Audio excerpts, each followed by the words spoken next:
Hi, I'm Dipanshu. So I'm making this video on prompt engineering. So I have learned prompt engineering from watching many videos and watching AI courses like OpenAI ChatGPT course on prompt engineering. So in this video I will be sharing some tips very few people know about them. So it will be helpful for you because I have watched many videos on prompt engineering, so you don't have to watch again many videos because I will be sharing most of the things in this video. So most of the people who are watching this video already know what is prompt engineering. It is basically just describing what do you want in some detail, or we can say basically prompt engineering is describing your ideas in more clearly and with good vocabulary and a good structure. So that's clear, right? So I will be sharing some tips in this video, and also there are bonus points in on that inside those tips. And for this video I will be using my notes I made for this video, so it can help me. So first tip is, I said clarifier. When you write any prompt, put a line after that prompt that ask me 5 follow-up questions whose answers will significantly increase your response. And it helped me very much, like it increased ChatGPT response by like 20 to 30 percentage. This is very helpful, and also man, just few people know about this prompt or this tip, like only top 1% of people who use ChatGPT. Okay, that was it. Now second point is what you can add quotes or bracket when you write like a paragraph, a big paragraph, so you can separate it by quotes. When you write act like this, then something like body, or when you give examples, so what you can do, you can separate the example by putting them into quotes or by using brackets. This helps ChatGPT to figure it out that okay, this part is different, this part is different, and which give a good result. My next point is also related to this, is that use short sentences. Don't write in long sentences. It confuses ChatGPT, that and it gives, sometimes it don't give the result you want. So write in short sentences, like if you want to write a big paragraph, break it into different paragraph. This is a good trick, like break your prompt in different paragraph, like first small paragraph or small 1 or 2 line will be act like this or behave like this, second can be body, third can be example or context, and like that. If you write prompt in this structure, it increase the response of ChatGPT, really. And if you are not clear about your body and what your example is, how to act, you can first write it into maybe MS Excel or maybe on a paper. First write a basic structure of your prompt on a paper, or okay, left this, you can just say ChatGPT after writing your full prompt that structure it properly so I can get good result. My next point is about using GPTs. When you go in ChatGPT, and when you go in, there's a section of GPTs, custom GPTs, where people have built GPTs around a specific topic and posted them on that.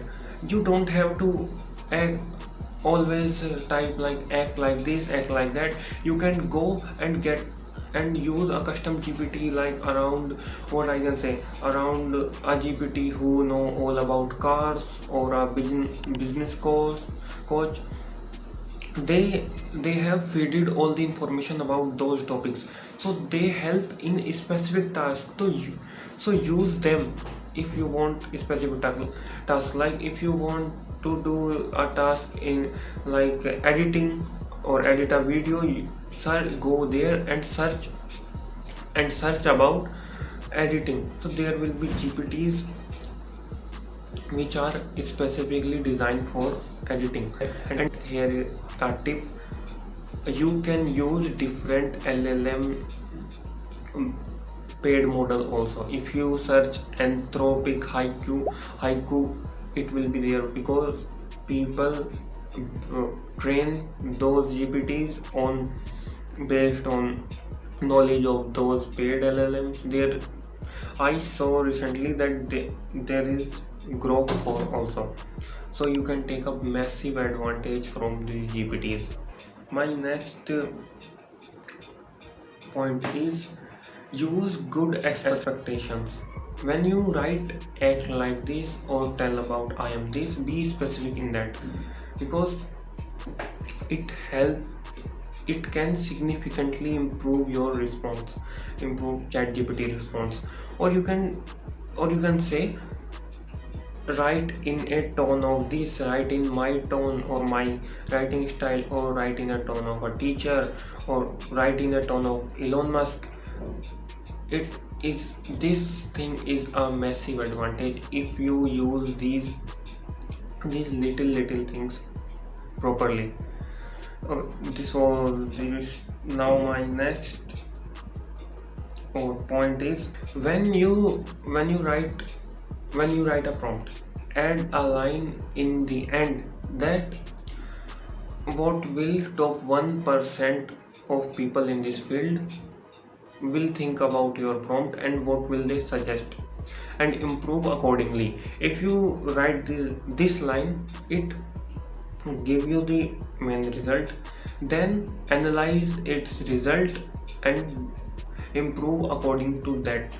Means it improve automatically, which is a very good advantage.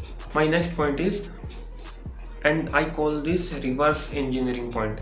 Let's say you want to create a image, so instead of just going to GPT and telling it what you want, get a image which is similar to your image, paste it in GPT, and give a prompt like describe this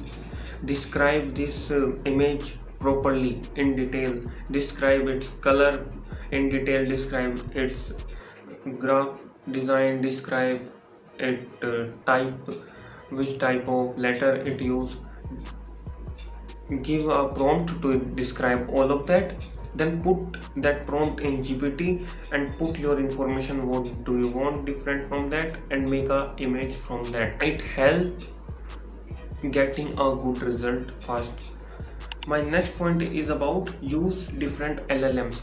Don't just use one LLM like ChatGPT for all the tasks. Use different LLM for different tasks. Like I use ChatGPT for basic or general task.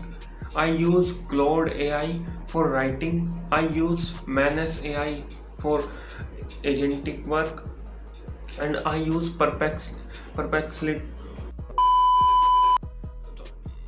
Simple, I want to say is, use different AI for different work. It helps a lot. Don't just use one AI for all the work. Next point is, there is a extension called open memory. Add that into your LLM. What it does, if you add that into your LLM, when you talk to your, let's say, ChatGPT, it take all the information, store it inside it, and you can use that information in different LLM. So you don't have to explain every single information when you are working on a specific task with 2 or 3 AI together. And here's the last tip of this video: you can even draw and give the drawing to ChatGPT. Like if I say I wanted ChatGPT or a image generator to generate an image, and I give this image to that GPT to take a reference, and this was a big help, so I don't have to explain us every shot and lightning and all in very detail. It get it from this image and it give a fairly good result after telling it what I wanted and all. So yeah, that was all about this video. That was all about this prompt engineering. These are, I say, basic and a little medium type of prompt engineering tips. There is a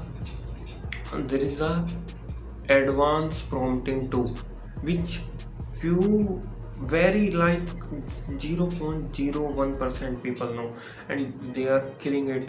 If you know those prompts, basically what I will suggest, if you improve your vocabulary and improve how to think and how to structure your prompt, you can really improve your prompt engineering game. You can really go up in this. There are people who are running campaigns, full campaigns, just by prompting. No camera, no production, nothing, just a full advertisement and all, just by prompting.